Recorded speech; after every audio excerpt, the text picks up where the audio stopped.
ஆவியானவர் சொல்றாரு, நீ எந்தெந்த விஷயத்துல வெட்கப்பட்டன்னு யோசி.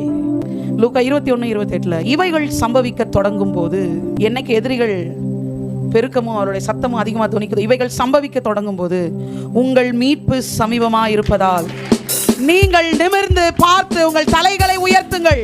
அவருடைய மேஜர் ஒர்க் உங்க வாழ்க்கையில இனி வருகிற நாட்கள்ல குனிந்த உங்க தலையை நிமிர பண்ணுகிறதில் தான் இருக்க போகிறது. எந்த இடத்துல எந்த விஷயத்துல என் தலையை பிசாசு குனிய வைத்தானோ, அதே இடத்துல அதே விஷயத்துல என் தலையை நிமிர பண்ணுகிற என் தகப்பன் உயர்த்தி வைத்து என் தலையை எண்ணெயினால் அபிஷேகம் செய்து என் சத்துருக்களுக்கு முன்பாக எனக்கு ஒரு பந்தியை உண்டு பண்ணி என் பாத்திரத்தை நிரம்பி வழிய பண்ணுவார்.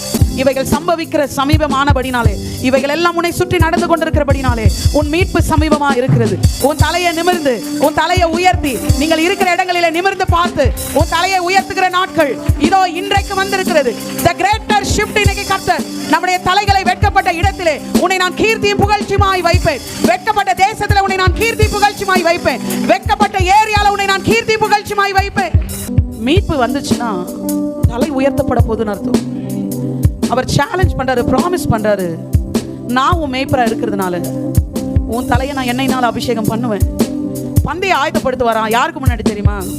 உங்களுக்கு ஃபேவரா இருக்கிறவங்களுக்கு முன்னாடி இல்ல, உங்கள் சத்துருக்களுக்கு முன்பாக உங்களுக்கு பந்திகள் ஆயத்தப்படுத்தப்படும்.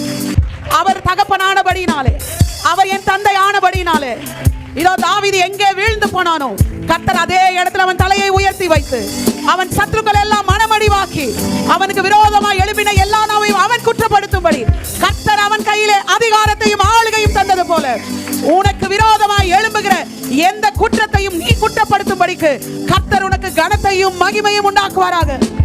மொர்தெகாய்க்கு விரோதமா ஆமான் பயங்கர சூழ்ச்சி செய்து தூக்கு மேடையெல்லாம் உண்டு பண்ணினானா. தகப்பன் அமைதியாகவே இருந்தார். அவர் அமைதியாக தான் இருப்பார். சடன் டைம்ல டேபிளை மட்டும் அந்த பக்கம் திருப்பி விட்டுருவாரு. இவனுக்கு வைக்கப்பட்டதெல்லாம் அவனுக்கும், அவனுக்கு வைக்கப்பட்டதெல்லாம் இவனுக்கும் வந்து சேரும்படி அந்த டேபிளை டோட்டலாய் திருப்பி விடுகிற தேவனாய் இருக்கிறார். நான் சொல்றேன், அவர் அமைதியா இருக்காருன்னா அவன் டில் எண்டு வரைக்கும் நமக்கு என்ன செய்யறானோ செய்யட்டும். ஏன்னா அதில் அவன் தான் வீழ போகிறான். பிசாசானவனாகிய அவன் தான் வீழ போகிறான் என்று தகப்பன் அறிந்துதான் அவர் அமைதியா இருக்கிறார். Daddy, one man with God is the majority, no daddy. எங்களோடு கூட இருந்து நீங்கள் செய்கிற காரியம் பயங்கரமா இருக்க போகுது. இதுவரைக்கும் எந்த தேசத்திலும் நடப்பிக்காத அற்புத அடையாளங்களை நான் உன்னுடைய ஜனங்களுக்கு முன்பாக நடப்பிப்பேன் என்று சொல்லி நீர் வாக்குத்தத்தம் செய்திருக்கிறீரப்பா. இனிதான் நாங்கள் ஒரு பெரிய கிரேட்டர் ஷிஃப்டை பார்க்க போறோம். தகப்பன் யார் என்பதை இந்த பூமிக்கு எங்களை கொண்டு நிரூபிக்க போறதற்காக நன்றி. இதோ நான் நிரூபிக்கிற தேவன் என்று சொன்னேன். நீங்கள் எங்களுக்கு நிரூபிக்க போறதற்காக நன்றி சொல்லுகிறோம்.